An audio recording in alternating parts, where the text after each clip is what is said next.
fundamental dimensions without which nothing can happen in existence. Just three fundamental forces, three fundamental qualities playing such a huge game. They are different only on the surface. Deep down, it's all the same thing. So, modern scientists, in their own language, they're saying Shiva is holding everything together.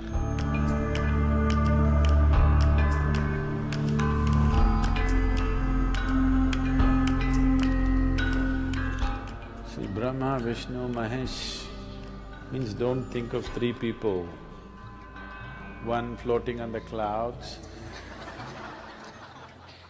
another sitting on top of the mountain, another doing something else. We are not talking about three people. We are talking about three fundamental dimensions without which nothing can happen in existence. If you look at these stories closely enough, Brahma is the creative force. Is there creation in the existence? For sure. Vishnu is the maintenance. Is maintenance happening? I'm not talking about Delhi, I'm talking about creation. There maintenance happening. Definitely there is destruction, isn't it? Within your body right now, millions of cells are dying, millions of new cells are being created, and billions are being maintained, isn't it? So you are a manifestation of these three forces. So is the planet, so is the solar system, so is the whole creation. It is a manifestation of these three aspects of creation, maintenance and destruction. You might have gotten little attached to Shiva and become little destructive.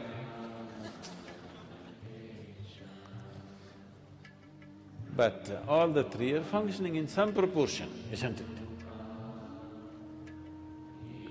And that is the basis of the whole cosmos. And also, the macro is also the same three forces. The micro is also the same three forces. The very atom has the same three forces, and the very cosmos has the same three forces. It is quite a simple creation, I'm telling you. Just three fundamental forces, three fundamental qualities playing such a huge game. Huge game, isn't it? Big time, isn't it? Big time game, just three forces. Doing great job with just three. So these three are three, but if you go deep enough, it's just one hand, just like that it's just one. That is the significance. Everywhere you see a trishul, don't think it's a weapon. I know some people are using it as a weapon. It's quite a lousy weapon if you want a weapon, I'm telling you. If you want to kill somebody, trishul is a bad weapon. Only people who do not know anything about fighting will carry a trishul and go. Tell me yes or no? Huh? Can you poke anybody with a trishul like this? Trishul is not a weapon, it's a symbolism. Now Shiva carries a trishul not because he wants to fight with you. His son carries a spear. That is a fighting weapon. He fought and what? Kartikeya went on fighting. Shiva never fought, because this is just a symbol. This is to show you, on the surface it's all three, deep down everything is one. Constantly indicating this. You thinking it's a weapon. No, it's not a weapon. It doesn't make a sensible weapon, isn't it? Unless you want to push people. If you want to pierce people, it's not a good weapon.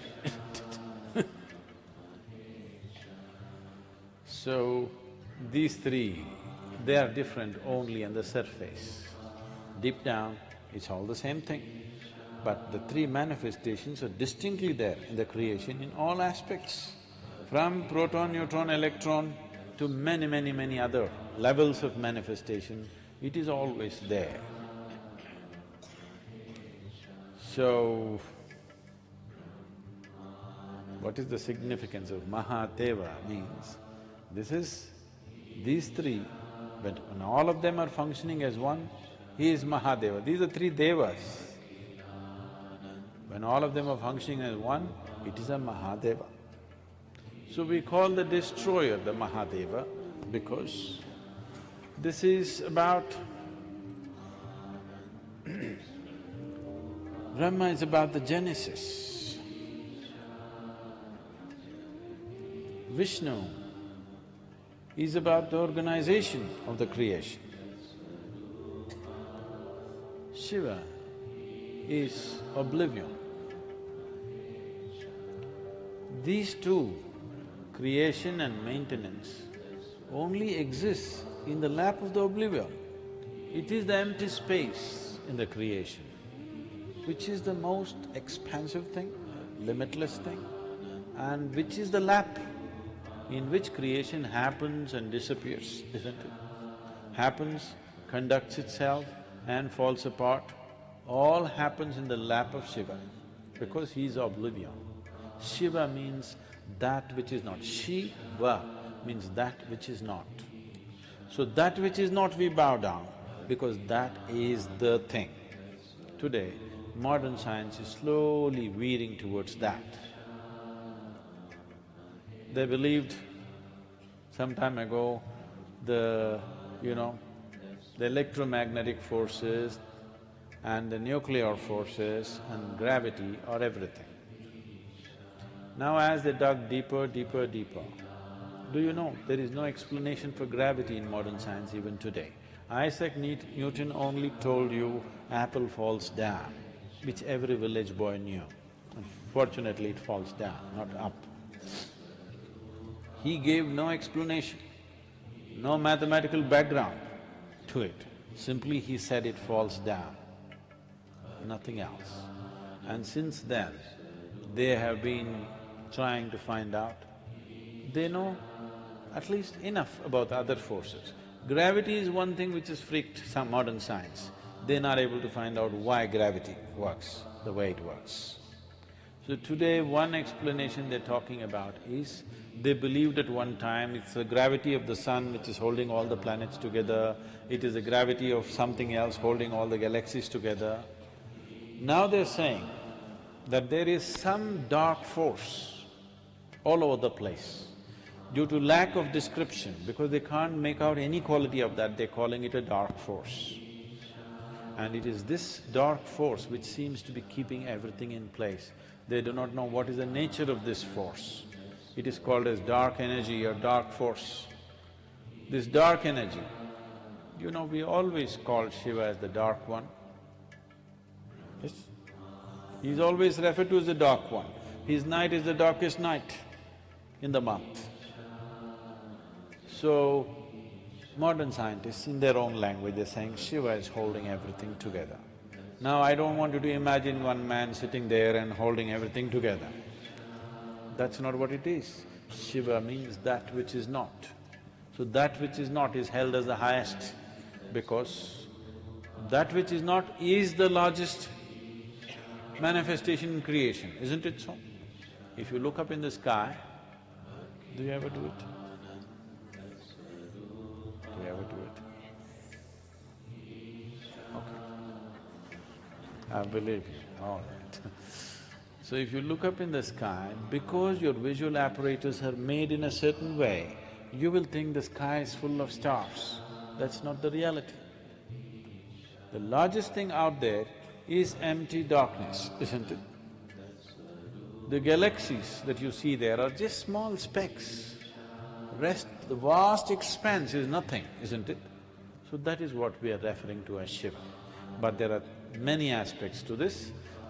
This is because we are a dialectical culture, because we know existence is seamless. You think there is a boundary line between solar system and the rest of the galaxy? No. Between one galaxy and another galaxy, there's a boundary line, LOC? There's no such thing. It is just a seamless existence. So, we are a dialectical culture where it is seamless. So I will be talking about Shiva. When I say Shiva, you have to make out which Shiva am I talking about. I say Shiva referring to the boundless nothing. I say Shiva and I refer to the Adi Yogi. I say Shiva and I'm talking about a laborer who's walking on the street right now whose name is Shiva. All these things we do at the same time. And this is the reason. If you look up at the boundless nothingness, we do the same thing. If you look at the Adi Yogi, we will do the same thing. If the laborer Shiva is walking around here, he may be illiterate, he may be so many things, or maybe nothing, then also we do the same thing. Because we know without the dark energy that you're referring to, without Shiva holding it, even this body will not have its integrity, it'll all burst out. So, when I look at you, I do the same thing. See, this is the only way.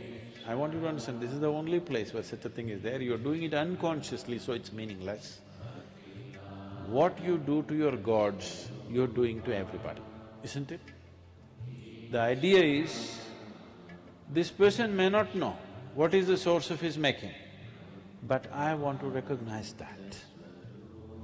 He may not know that the Creator is throbbing within himself, but it is my prerogative to see it. If I see it, it makes a difference for me. If he sees it, it will do wonders for him, but now I want to see it. So what you do to your God, the same thing you do it to your neighbor, the same thing you do to your servant, the same thing you do to a cow or an elephant or a stone or whatever. Because you don't want to miss an opportunity. You want to make an effort wherever you are to see that the source of creation is constantly throbbing in every piece of creation and nobody can deny it, isn't it? Even modern science cannot deny it, that whatever is the source of creation is also functioning in a tiny little invisible atom, isn't it so?